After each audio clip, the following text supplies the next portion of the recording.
다음 세대에게 주는 숙제.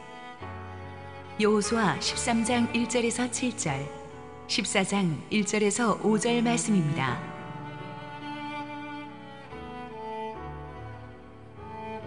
여호수아가 나이가 많아 늙음에 여호와께서 그에게 이르시되, 너는 나이가 많아 늙었고 얻을 땅이 매우 많이 남아있도다.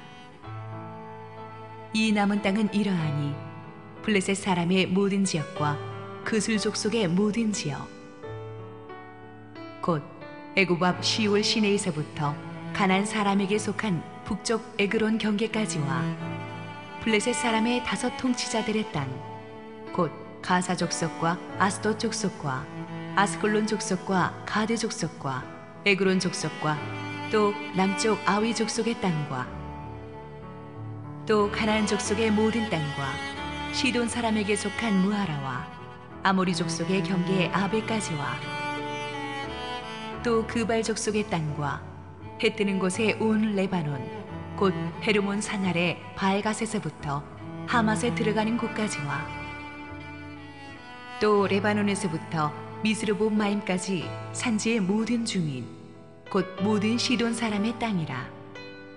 내가 그들을 이스라엘 자손 앞에서 쫓아내리니 너는 내가 명령한 대로 그 땅을 이스라엘에게 분배하여 기업이 되게 하되, 너는 이 땅을 9지파와 므낫세 반지파에게 나누어 기업이 되게 하라 하셨더라. 이것은 이스라엘 자손이 가나안 땅에서 받은 기업, 곧 제사장 엘르아살과 눈의 아들 여호수아와 이스라엘 자손 지파의 족장들이 분배한 것이니라. 여호와께서 모세에게 명령하신 대로 그들의 기업을 제비 뽑아 9지파와 반지파에게 주었으니, 이는 2지파와 반지파의 기업은 모세가 요단 저쪽에서 주었으며 레위 자손에게는 그들 가운데에서 기업을 주지 아니하였으니, 이는 요셉의 자손이 므낫세와 에브라임의 2지파가 되었음이라. 이 땅에서 레위 사람에게 아무 분깃도 주지 아니하고 다만 거주할 성읍들과 가축과 제산을 위한 목초지만 주었으니, 이스라엘 자손이 여호와께서 모세에게 명령하신 것과 같이 행하여 그 땅을 나누었더라. 할렐루야. 우리 하나님께 감사와 영광의 박수 올려드리겠습니다. 축복된 주일 예배에 오신 여러분 모두를 축복하고 환영합니다. 우리 함께 한번 기도하시고 하나님 말씀 보겠습니다. 주님 은혜 감사합니다. 오늘도 주께서 준비하신 은혜의 말씀이 기대가 됩니다. 부족한 종을 온전히 감추시고 오직 주님 홀로 영광 받으시옵소서. 예수님 이름으로 기도했습니다. 아멘. 사람에게 있어서 가장 중요한 것은 어쩌면 자신의 한계를 아는 것입니다. 인간은 조금만 힘을 가지면 자기가 무적이라고 생각합니다. 영원히 자기가 그 자리에 있을 거라고 생각합니다. 한계를 모르고 날뛰다가 자기도 망치고 그 주변 사람도 망하게 하는 사람들이 역사에 많았습니다. 하지만 아무리 위대한 인간도 능력의 한계가 있고 세월의 한계가 있습니다. 어떤 인간도 불사의 존재가 아니기 때문에 언젠가는 역사의 무대에서 내려와야만 합니다. 그래서 진정한 하나님의 사람은 아직 힘이 있을 때 자기가 없는 미래를 준비합니다. 은퇴하는 여호수아에게도 그 순간이 왔습니다. 불가능할 것 같았던 가나안 정복 전쟁을 매듭 지으면서 위대한 지도자 여호수아에게도 그 한계의 시간이 다가왔습니다. 오늘 1절 말씀 읽겠습니다. 여호수아가 나이가 많아 늙음에 여호와께서 그에게 이르시되, 너는 나이가 많아 늙었고 얻을 땅이 매우 많이 남아 있도다. 자, 여러분, 사람끼리도 아무리 사실이지만 너 나이가 많아 늙었구나 이 말 들으면 굉장히 기분 나쁘잖아요. 근데 하나님이 큐티 중에 갑자기 부르셔가지고 너 나이가 많아 늙었구나 그러면 얼마나 서럽겠어요. 아니, 내가 나이가 많아 늙은 건 나도 아는데 굳이 하나님이 그 말씀 하실 필요 뭐 있냐? 근데 하나님께서 이 말씀을 하시는 이유가 뭐겠습니까? 여호수아야, 이제 무대에서 너의 역할은 끝났다. 이제 네가 퇴장할 준비를 해야겠다는 뜻이죠. 누구나에게 찾아오는 순간이지만 이거 쉽지 않습니다. 내려오야 될 때는 어쩌면 올라가는 것보다 심정적으로 몇 배 더 힘듭니다. 돈을든 권력이든 놓는 것은 취하는 것보다 더 어려운 결정이죠. 이 당시 여호수아의 나이가 적어도 100세 가까이 되었을 것으로 추정되는데요. 실제로 여호수아가 세상을 떠나게 되는 나이는 110세로 기록되어 있습니다. 그러니까 하나님께서는 여호수아가 세상을 떠나기 10여 년 전부터 아직 그의 체력과 판단력이 남아 있을 때 그가 없는 이스라엘의 미래를 준비하는 작업을 여호수아에게 주셨습니다. 그것은 그토록 힘들여 차지한 그 광활한 가나안 땅을 12지파에게 공평하게 분배하는 일이었습니다.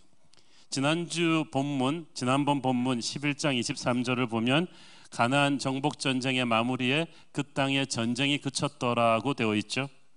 그리고 우리는 그 말이 가나안 땅 구석구석이 완벽하게 다 정복된 것은 아니라고 말씀드렸습니다.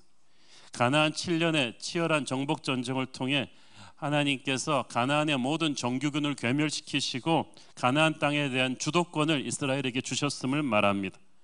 여호수아의 가나안 정복 전쟁은 가나안 전역의 그 주력군들을 정광석화처럼 빠르게 선제 공격하고 빠지는 그런 방식을 취했습니다. 지금도 이스라엘은 그렇게 현대 이스라엘이 그렇게 싸워왔습니다.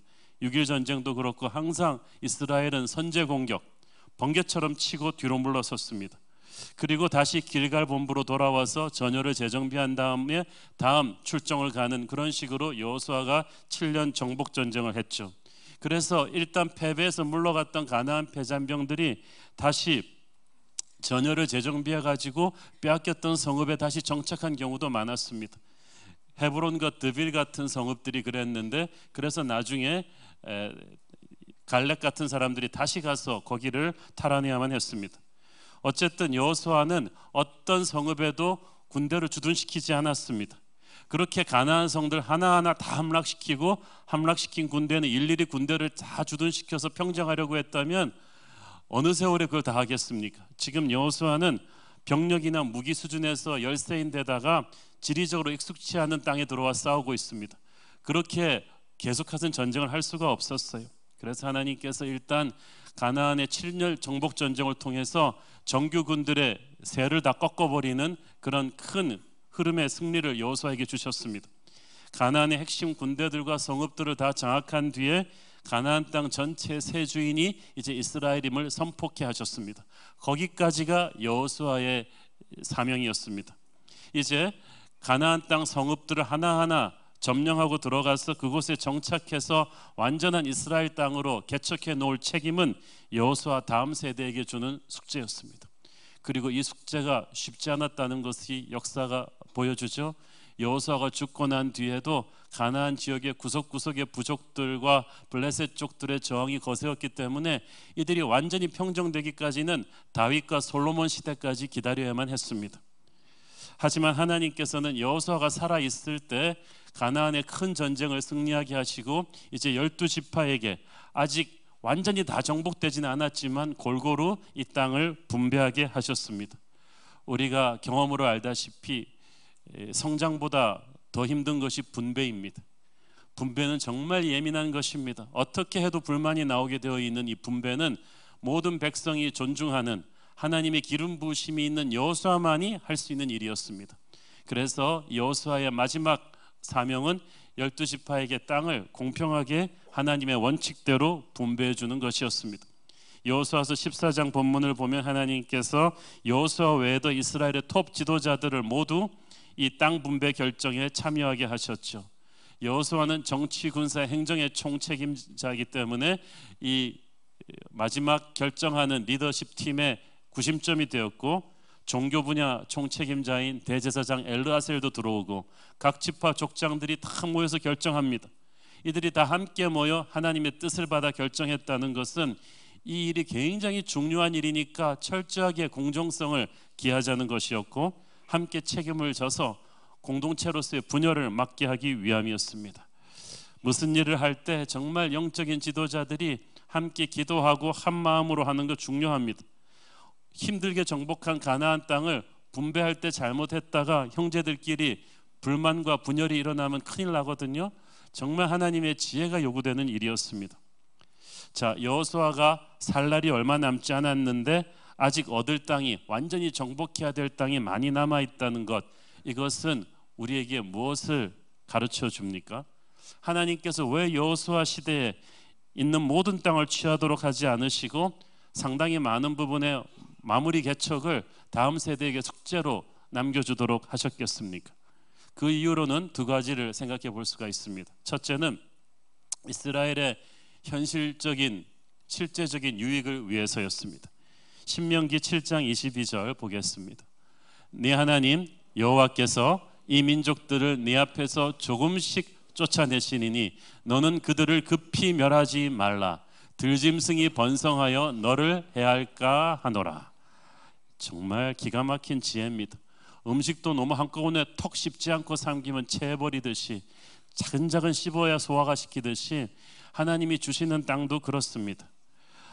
한꺼번에 한정된 인력으로 많은 땅을 덜컥 받아 놓으면 제대로 정착하는데 굉장히 어려움을 겪게 되죠. 땅은 받았는데 그걸 제대로 개간을 못하니까 황폐하게 돼서 들짐승이 노니는 곳이 된다는 뜻입니다. 그래서 정복되지 않은 남은 땅은 이스라엘이 차츰차츰 실력을 길러가면서 점점 넓혀가는 것이 바람직했던 것입니다. 저 광활한 미국 대륙도 개척하고 정착하는데 150년이 넘게 걸렸어요. 조금씩 인구가 늘어나고 나라가 안정이 되면서 미국인들은 조금씩 서부 쪽으로 개척해 가면서 땅들을 일궈 나갔던 거죠. 우리 새로운 교회도 10년 역사 동안에 장소를 3번 옮겼는데 교회가 성장함에 따라서 하나님께서 정확한 때에 맞는 장소로 옮겨주시곤 했습니다. 그 과정에서 우리 교회 내실이 단단히 다져지도록 영적으로 훈련시키셨고 성장시키셨어요. 하나님의 타이밍은 틀림이 없었습니다. 이제 하나님의 때가 되면 또 우리에게 꼭 맞는 새로운 약속의 땅으로 옮기실 것을 우리는 믿습니다. 둘째는 이스라엘의 다음 세대가 영적 도전 정신을 계속 살릴 수 있게 하기 위함이었습니다. 한꺼번에 가나안 땅의 모든 땅을 다 점령해서 그냥 덜컥 넘겨주었다면 다음 세대는 이제 다 이루었다고 생각해서 목표의식을 상실하고 또 위기의식이 도태돼서 나태해질 우려가 있었습니다. 그런데 아직 정복되지 않은 땅이 남아있다는 사실, 그리고 만만찮은 적들이 으르렁거리고 있다는 사실은 앞으로 다음 세대로 하여금 긴장을 늦추지 못하게 할 것입니다. 미정복 상태의 가나안 땅은 이스라엘 자손들로 하여금 영적으로 아주 샤프하게 깨어있고 믿음의 삶을 살 수 있도록 도와줄 것입니다. 여러분의 인생에 어느 정도의 장애물과 적은 우리를 죽이려는 도구가 아니라 우리를 살아있게 하려는 하나님의 배려인 줄을 믿습니다. 하나님께서는 우리를 편한 것보다도 영적으로 건강하고 탄탄하게 서 있기를 원하십니다. 그러기 위해서는 어느 정도의 어려움과 도전이 우리에게 필요합니다. 조금 고통스럽고 힘들어도 우리 앞에 어떤 장애물과 적들이 계속 존재하는 것이, 그리고 그것들을 극복해가는 과정이 있는 것이 좋습니다. 그래야 항상 긴장하거든요. 그래야 항상 기도하거든요. 그러면서 우리는 영적인 근육이 조금씩 쌓여가는 것입니다. 원하는 것을 한꺼번에 다 덜컥 받는 것만이 축복이 아닙니다. 주어지지 않고 남겨져 있는 것도 은혜임을 알아야만 합니다. 우리의 친구 이상으로 우리의 적 또한, 장애물 또한 우리를 영적으로 건강하게 하려는 하나님의 배려임을 알아야 할 것입니다. 하나님이 이스라엘에게 여호수아에게 분배하라고 명하신 땅의 상당 부분은 아직 완전히 정복되지 않은 땅입니다. 아직 정복되지 않은 땅까지 기업으로 미리 분배했다는 것은 상당히 깊은 하나님의 뜻이 숨어 있죠. 그것은 여호수아 다음 세대에게 하나님의 약속을 의심하지 말라는 믿음의 요구였습니다. 그 좋은 땅을 더러운 삶으로 타락시키고 있는 가나안 민족을 하나님께서 쫓아내 주겠다는 약속이 여호수아서에선 계속 강조되고 있죠. 여호수아는 이제 그 약속을 믿고 가나안 정복 전쟁을 치렀는데 이제 여호수아의 후손들도 그 약속을 믿어야만 했습니다. 그러므로 모세가 가졌던 약속의 땅에 대한 믿음, 여호수아가 가졌던 약속의 땅에 대한 믿음이 여호수아 다음 세대에게로 이어져야 했다는 거예요. 하나님은 구하면 반드시 주신다는 것을 그들은 믿어야만 했습니다. 그렇지만 하나님께서 약속해 주신 땅이라고 해서 가만히 앉아서 아무것도 안 하고 차지할 수 있는 것은 아닙니다. 표에 뭐라고 써 있죠? 약속의 땅을 그냥 거저 받으라? 정복하라. 하나님이 약속해 주셨지만 그걸 정복해야만 됩니다. 아무리 밥을 잘 차려줘도 내가 손을 써서 떠먹어야 하듯이 믿음을 가지고 하나님이 주신 땅이라 할지라도 담대하게 개척해야만 하는 것입니다. 여호수아는 다음 세대에게 떡을 준 것이 아니고 스스로 노력해서 떡을 빚어먹게 했습니다. 우리가 젊은이들에게 주어야 될 것이 바로 그것입니다. 공짜 밥이 아니라 밥을 먹을 수 있는 일터를 주는 것입니다. 비전을 주는 것입니다. 자기의 재능을 펼칠 수 있는 무대를 주고 기회를 주는 것이 중요합니다. 비전은 분명했지만 자신들이 땀을 흘려 비전의 열매를 먹게 했어요. 이걸 일하는 복지라고 하죠. 저는 많은 돈 있는 분들이 정말 돈으로 자녀 교육하다가 아이들 인생 망치는 것을 너무나 많이 보았습니다. 어려서부터 미국의 비싼 보딩스쿨로 조기 유학 보내가지고 대학생 때 벌써 현지에서 고급 스포츠카를 굴리고 콘도에서 살면서 호화로운 유학 생활을 하다가 타락해서 무너지는 자녀들을 저는 뉴욕에서 LA에서 수도 없이 많이 봤습니다. 부모로부터 물려받은 수백억 대의 재산을 10년도 안 되는 세월에 다 탕진해버리고 가정도 무너지고 거의 극빈자 수준으로 사는 사람도 보았습니다. 이 모든 것은 부모가 자식에게 고기 잡는 법을 가르쳐 주지 않고 고기만 덜컥 주었기 때문에 벌어진 비극입니다. 그것은 결코 성경적인 자녀 교육이 아닙니다. 그래서 오늘날 많은 지혜로운 부자들이 자식 유산 안 물려주기 운동을 벌이는 것은 참 존중할 만한 일입니다. 여러분도 아이들에게 유산을 물려주지 말고 믿음을 물려주기를 바랍니다. 자신의 힘으로 땀 흘려보지 않은 사람에게 주어지는 돈은 그를 망치는 독이 될 것입니다. 누가복음 15장에 돌아온 탕자의 비극이 그것 아닙니까? 자기 힘으로 한 번도 돈 벌어보지 않은 탕자에게 그 많은 아버지의 재산은 타국에 가서 흥청망청하면서 탕진해버리는 그런 것이었습니다. 돈이 떨어지고 나니까 무능력한 그에게 있어서 인생은 비극이었습니다. 여호수아서를 통해서 하나님은 우리에게 이 물질 만능주의 시대를 사는 우리에게 정신 차리고 다음 세대를 제대로 교육해야 할 것을 가르쳐 주십니다. 우리는 다음 세대에게 그들이 인생을 걸고 추구할 수 있는 거룩한 하나님의 꿈을 상기시켜 줘야만 합니다. 그걸 위해서 자기들이 직접 실패도 해보고 고생도 해보고 정직한 땀을 흘릴 수 있도록 도와줘야만 합니다. 이를 위해서 다음 세대가 직접 하나님을 만나고 성령의 체험을 하고 하나님 안에서 거룩한 비전을 이루어 나갈 수 있도록 옆에서 격려하는 거룩한 치어리더가 되는 것, 저는 그것이 믿음의 부모의 사명이라고 믿습니다. 아멘 소리가 작아요. 땅 분배할 때 중요한 원칙이 있는데 그것은 각자 감당할 수 있을 만큼만 분배하라는 것입니다. 민수기 26장 52절 54절 보겠습니다. 여호와께서 모세에게 말씀하여 이르시되 이 명수대로 땅을 나누어 주어 기업을 삼게 하라. 수가 많은 자에게는 기업을 많이 줄 것이요 수가 적은 자에게는 기업을 적게 줄 것이니 그들이 계수된 수대로 각기 기업을 주되. 자 보세요. 상식적으로 인구 분포에 따라서 받을 땅의 면적을 고려한 거예요. 그래서 가장 인구가 많은 유다 지파가 가장 넓은 땅을 받죠. 우리는 이 넓은 땅을 단순히 특권으로만 해석할 일이 아닙니다. 땅이 넓다는 것은 그만큼 열심히 일해서 갖고 와야 된다는 뜻이고 그만큼 적으로부터 지켜야 될 이 스페이스가 넓어진다는 뜻입니다. 그런데 사람들이 이런 책임을 생각하지도 않고 넓은 땅만 원해요. 특권을 원하지 책임을 지려고 하지 않아요. 예수님께서는 많이 받은 자에게는 많이 요구할 것이라고 하셨습니다. 특권이 크면 책임도 크죠. 그 당시 이스라엘의 세금 제도를 보면 땅 면적이 넓은 자에게는 더 많은 세금을 요구했습니다. 오늘날 서구의 그 세금 시스템이나 사회보장 제도도 다 여기서 기인한 것입니다. 여러분, 남보다 많은 돈을 가졌다고 더 많은 건강과 재능을 받았다고 자랑할 일이 아닙니다. 여러분에게 거시는 하나님의 기대가 더 큽니다. 겸손해야만 됩니다. 하나님은 남보다 더 많은 축복으로 여러분이 더 큰 무게의 헌신을 하기를 기대하실 것입니다. 어느 지혜로운 하나님의 사람에게 누가 물었습니다. 선생님, 사람이 어느 정도 돈을 가지는 것이 좋습니까? 그분이 대답했습니다. 그 사람의 인격의 무게만큼 돈을 가지는 것이 좋습니다. 여러분의 인격의 무게를 넘어서는 돈을 갖게 되면 그 돈이 우리를 망칠 것입니다. 이스라엘 사람들이 받은 땅의 넓이도 그것입니다. 땅은, 기업은 자신의 인격과 실력의 무게만큼 받는 것이 좋습니다. 인구수대로 땅을 배분했다는 것은 주신 능력만큼 하나님께서 일을 맡기신다는 뜻이에요. 하나님이 내게 70의 능력을 주셨다면 100을 기대하진 않으실 것입니다. 반대로 100을 주셨는데 70밖에 내가 드리지 못한다면 그건 직무유기죠.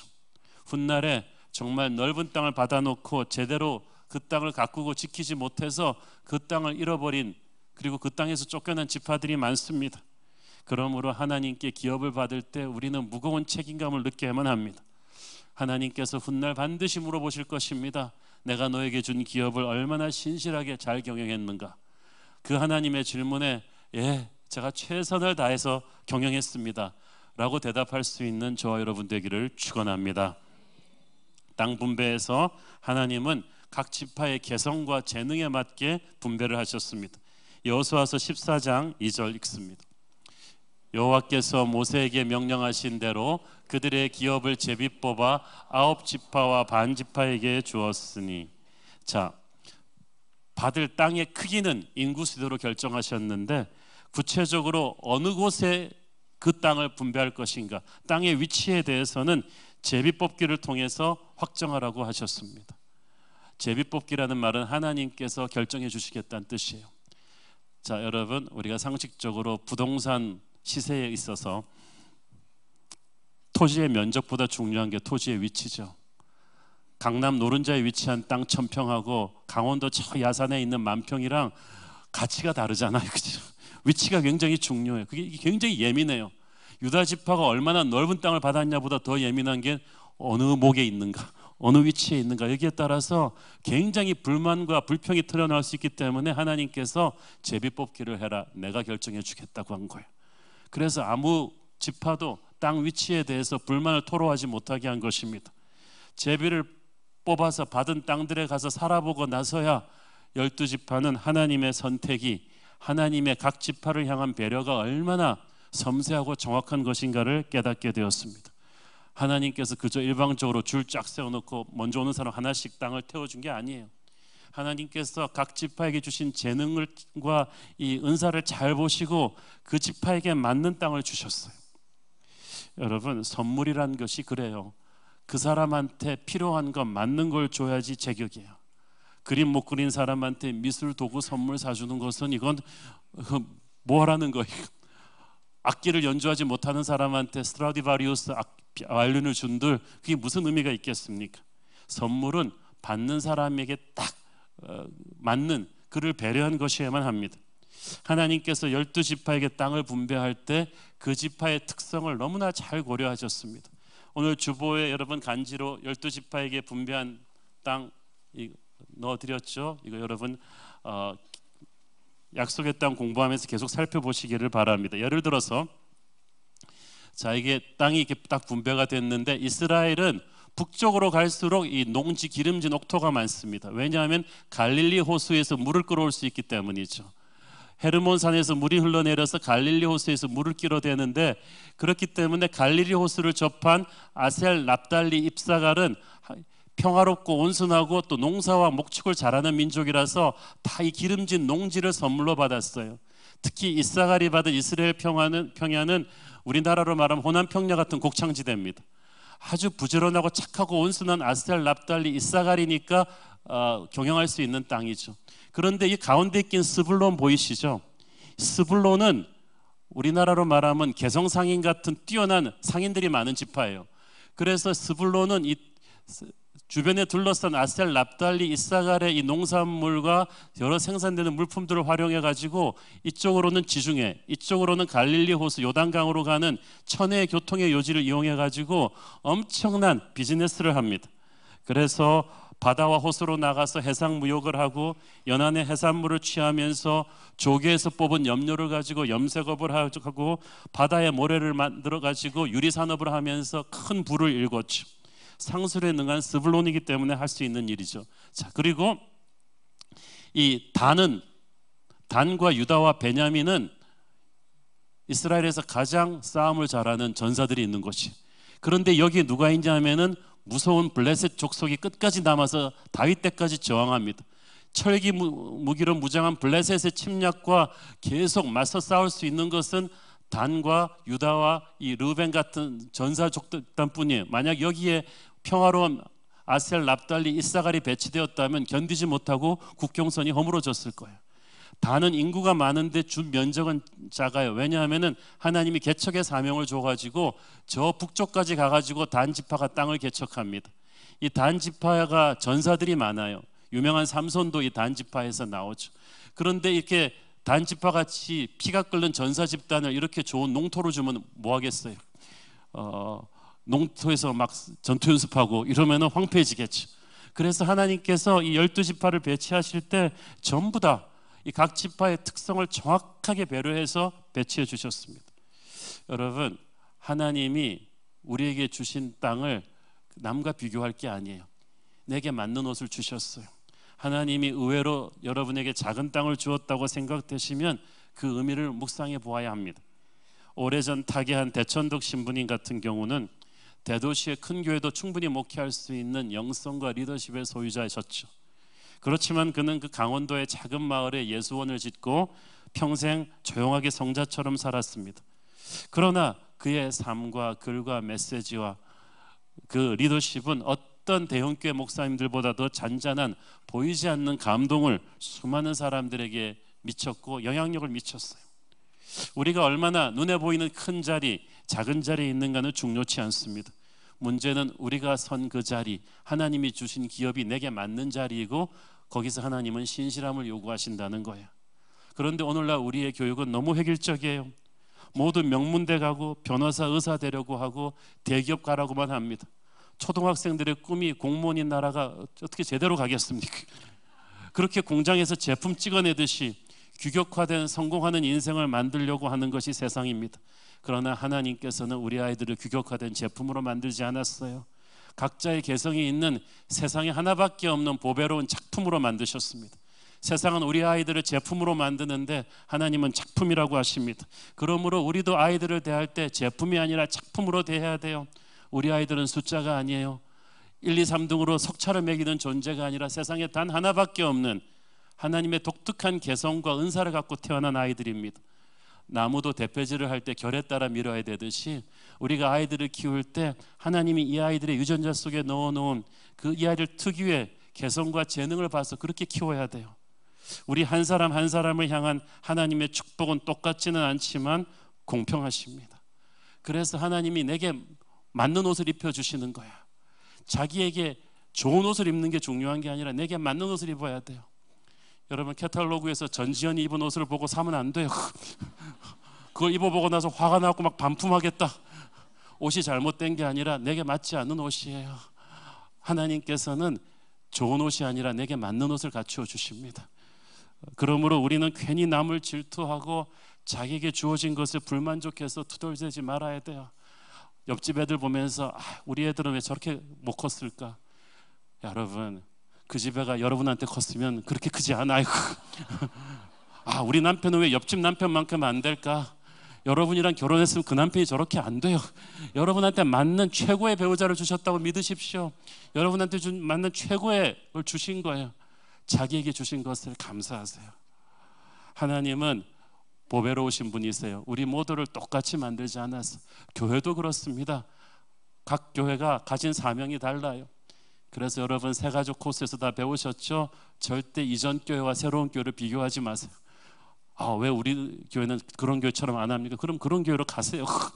여러분은 새로운 교회 오셨어요. 새로운 교회에게 주신 사명은 지구촌 교회에게 주신 사명, 온누리교회 주신 사명, 다른 교회 주신 사명과는 또 다른 거예요. 우리는 우리에게 맞는 옷이 있어요. 그것을 하나님께서는 신실함을 원하십니다. 여호수아서를 보면은 이 12지파의 상황과 재능에 따라서 얼마나 섬세하게 우리의 머리털까지도 세심받는 주님의 분배가 있었는지를 알 수가 있습니다. 하나님은 내게 가장 맞는 맞춤형 축복을 예비하신다. 실수가 없으시다. 그것을 믿고 감사하며 살아가는 여러분 되기를 축원합니다. 또 한 가지 중요한 게 있어요. 레위인들을 향한 분배는 또 다른 원칙이 있었습니다. 14장 4절 읽습니다. 이는 요셉의 자손이 므낫세와 에브라임의 두 지파가 되었음이라. 이 땅에서 레위 사람에게 아무 분깃도 주지 아니하고 다만 거주할 성읍들과 가축과 재산을 위한 목초지만 주었으니 레위인에게는 특정한 땅을 기업으로 주지 않았습니다. 레위인은 아시다시피 이스라엘의 예배와 제사를 관장하는 오늘날의 교역자와 우리 간사님들, 예배를 섬기는 분들이에요. 이들에게는 아무 기업도 주지 않았어요. 왜냐하면 이들이 세상 기업을 경영하느라고 하나님의 일을 하는 데서 분산되어서는 안 된다는 뜻이에요. 그래가지고 12지파의 11조를 하나님께 내게 해서 하나님께서 레위인들을 먹이셨습니다. 레위 지파들은 다른 지파들처럼 농사하고 장사하면서 재산을 불리는데 에너지를 소진하지 말라는 거예요. 그들이 특권층이서라가 아니라 하나님을 예배하고 민족을 영적으로 이끄는 그 일이 너무나 소중하기 때문에 너희들의 어떤 이 레위인들만은 풀타임으로 이 일을 해야 된다는 거예요. 그러면서 여호수아서 21장에 보면 하나님께서는 레위 지파를 가나안 땅 전역에 흩어져서 살게 하셨어요. 12지파 마을마다 레위인들이 있었어요. 그것은 무슨 뜻입니까? 영적 제사장들인 레위인들과 너희들이 항상 연계해서 살아야 된다는 거예요. 중요한 결정을 할 때 하나님의 사람들의 기도를 받고 하라는 거예요. 그들의 영적인 조언을 듣고 하라는 거예요. 그들과 함께 예배하면서 살아가라는 거예요. 오늘날도 그렇습니다. 여러분은 세상의 직장이나 가정에서 교회와 동떨어져서 살아서는 안 돼요. 하나님의 사람들과 함께 섞여 살아야 합니다. 중요한 결정을 할 때 기도를 하고 영적인 자문을 구하고 그렇게 함께 하나님의 숨결과 호흡하면서 살아가라는 것이 레위인들을 곳곳에 숨겨두신 하나님의 배려였습니다. 여러분이 어디에 살든 하나님의 사람과 가까이 하면서 살기를 축원합니다. 또 한 가지 주목할 것, 서로 도와주고 배려하라는 것입니다. 예를 들어서 여호수아서 19장 9절을 보십시오. 시므온 자손의 이 기업은 유다 자손의 기업 중에서 취하였으니 이는 유다 자손의 분깃이 자기들에게 너무 많음으로 시므온 자손이 자기의 기업을 그들의 기업 중에서 받음이었더라. 자, 여러분 지도 다시 보면서 말씀드릴게요. 아까 유다가 가장 큰 땅을 받았다고 했죠. 그런데 이 시므온 땅이 원래 유다 땅이었어요. 근데 유다 지파가 나눠준 거예요. 하나님께서 이 시므온은 광야 시절에 좀 반역을 해가지고 지파가 많이 쪼그라드는 지파인데 이 지파에게 처음부터 땅을 떼주신 게 아니라 가장 큰 땅을 받은 유다로 하여금 시므온에게 나누어주는 방법을 취하게 하셨습니다. 뭘 가르치려고 하신 걸까요? 큰 자가 작은 자를 돌봐주라는 뜻이에요. 여러분이 여러분의 필요보다 더 많은 축복을 받았잖아요. 거기에는 하나님의 메시지가 있어요. 작은 자를 섬겨주라는 뜻입니다. 그래서 이 땅 분배의 명령을 13장부터 18장까지 쫙 보면은 곳곳에 이런 배려의 정신이 강조되고 있습니다. 하나님께서 물론 최적지의 땅을 각 지파에 맞게 분배해 주시지만 모두가 끊임없이 서로를 배려하고 사랑해라. 자기만 생각하지 마라. 다른 지파에게 배분된 땅은 힘이 있어도 다른 곳에 가서 개척하라는, 함께 공생하라는 명령이 계속해서 나옵니다. 과잉 경쟁을 해서는 안 된다는 뜻이죠. 저는 이것이 우리 민족에게도 시사하는 바가 크다고 생각합니다. 우리 한국 민족이 뛰어난 민족인데 한 가지 안타까운 거 이런 거예요. 누가 설렁탕 집에서 성공했다 그러면 다른 나라 사람의 경우 우리는 그런 비빔밥을 해보자라고 생각하는데 우리나라 사람들은 그 설렁탕집 주방장을 빼내와가지고 옆집에 설렁탕집을 또 세우죠. 진 설렁탕집. 옆집에 또 생겨요. 진진 설렁탕이 또 생겨요. 해외에서도 이런 식으로 한국 업체들끼리 같은 품목에서 덤핑 경쟁을 해가지고 나중에는 순전히 남 좋은 일만 시키고 다 망하는 일이 뭐 비일비재했습니다. 이런 비생산적인 과잉 경쟁을 하면 민족 전체가 함께 망하기 쉬워요. 여러분, 내게 주신 기업이 소중한 것만큼 내 형제에게 준 기업도 소중한 거예요. 서로를 지켜줘야 돼요. 선을 넘어가지 말아야만 합니다. 그래야 함께 살 수 있어요. 우리는 우리 아이들에게 전부 다 수단 방법 안 가리고 1등만 하라고 가르치는데 왜 같이 1등하는 법을 가르치지 않습니까? 우리는 함께 윈윈하는 법을 가르쳐야만 합니다. 서로를 존중하고 사랑하고 전체 팀워크를 생각할 수 있는 사람, 저는 그런 사람이 바로 이 AI 시대에 4차 산업혁명 시대에 세계를 이끌고 갈 수 있는 그런 인물이라고 믿습니다. 그것을 우리가 교회에서 가르쳐야 돼요. 하나님 말씀 안에 그게 들어있습니다. 고린도전서 12장 24절 25절 보십시오. 우리의 아름다운 지체는 그럴 필요가 없느니라. 오직 하나님이 몸을 고르게 하여 부족한 지체에게 귀중함을 더하사 몸 가운데서 분쟁이 없고 오직 여러 지체가 서로 같이 돌보게 하셨느니라. 하나님이 직접 돌보시는 게 아니라 여러 지체를 통해서 서로를 돌보게 하셨느니라. 마지막으로 여호수아는 희생하는 리더십의 모범을 몸으로 보여줍니다. 19장 49절을 읽겠습니다. 이스라엘 자손이 그들의 경계를 따라서 기업의 땅 나누기를 마치고 자기들 중에서 눈의 아들 여호수아에게 기업을 주었으니, 가만히 보니까 최고 지도자 여호수아가 제일 마지막으로 땅 분배를 받습니다. 이게 우리 정서에 조금 충격이죠. 우리는 어른이 숟갈 뜨기 전에는 숟갈을 들지 않는 장유유서의 문화인데, 히브리 문화도 그런 것 같은데 최고 지도자 여호수아가 가장 늦게 땅을 분배받습니다. 스스로 그렇게 선택한 거예요. 거기다가 여호수아가 분배받은 땅이 여기가 또 기가 막힌 곳입니다. 여호수아서 19장 50절, 곧 여호와의 명령대로 여호수아가 요구한 성읍 에브라임 산지 딥낫세라를 주매 여호수아가 그 성읍을 건설하고 거기 거주하였더라. 딥낫세라는 산지라 그랬죠. 여호수아가 요구하기 전까지는 존재도 알려지지 않은 완전히 시골 깡촌의 이름 없는 산지입니다. 사람이 거주할 수도 없는 황무한 상태였기 때문에 바닥부터 새로 일궈야 됐던 그런 곳이야. 그런 땅을 최고 지도자 여호수아가 스스로 선택했다는 것입니다. 여러분, 약속의 땅 7년 정복 전쟁의 영웅 여호수아가 가장 기름진 이스라엘 평야를 가진 들 누가 뭐라 그러겠습니까? 그런데 여호수아가 가장 마지막에 자기도 가서 개척해야 되는 그 땅을 선택합니다. 그는 이스라엘에게 리더란 어떤 자세로 살아야 되는지를 몸으로 보여준 것입니다. 그는 예수님처럼 하늘 영광을 버리고 땅으로 추락했던 바로 그 내려놓음의 리더십의 진수를 우리 모두에게 보여주었습니다. 여호수아가 딱 딥낫세라를 분배받는 것을 보니까 좀 불평불만이 있던 지파들도 끽소리도 못했어요. 야, 여호수아 어르신도 저 땅을 받는구나, 가서 개척하시는구나. 이것이 바로 영적인 리더십의 권위라고 믿습니다. 여호수아가 이렇게 놓은 이 승리를 기반으로 이제 다음 세대들은 각자 주어진 땅을 개척해서 나가는 숙제가 있었어요. 여호수아는 예수님을 상징하는 인물이죠. 신약시대에 예수님이 이루어 놓으신 갈보리 십자가의 승리를 기반으로 해서 이제 12제자와 사도 바울이 나가서 로마 제국 전체에 복음을 전파하지 않습니까? 곳곳에 교회를 심지 않습니까? 예수님 자신이 직접 하실 수도 있었지만 제자들로 하여금 주님보다 더 큰 일을 할 수 있도록 주님은 시석을 놓아주셨어요. 저는 우리 교회 다음 세대가, 우리 기성세대가 이루어낼 부흥의 몇 배를 이루어줄 것을 기대하고 있습니다. 그렇게 선포해왔고 그렇게 기도하고 있습니다. 통일한국시대 한국교회를, 그래서 민족 복음화를 완성하고 세계 복음화의 주역으로 가장 많은 선교사를 내보낼 한국교회의 꿈은 우리 세대에서 이룰 수 없습니다. 우리 뉴젠 다음 세대가 이룰 것입니다. 이를 위해서 우리는 그들이 그런 위대한 비전을 감당할 수 있도록 좋은 믿음의 밑거름이 되어줘야 할 것입니다.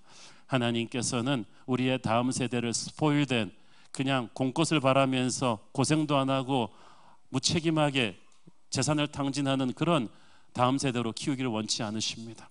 우리는 다음 세대에게 고기를 주는 사람들이 아니라 고기를 잡는 법을 가르쳐야 될 부모들입니다. 그러기 위해서는 우리는 세상과 똑같은 방식으로 아이들을 키우면 안 됩니다.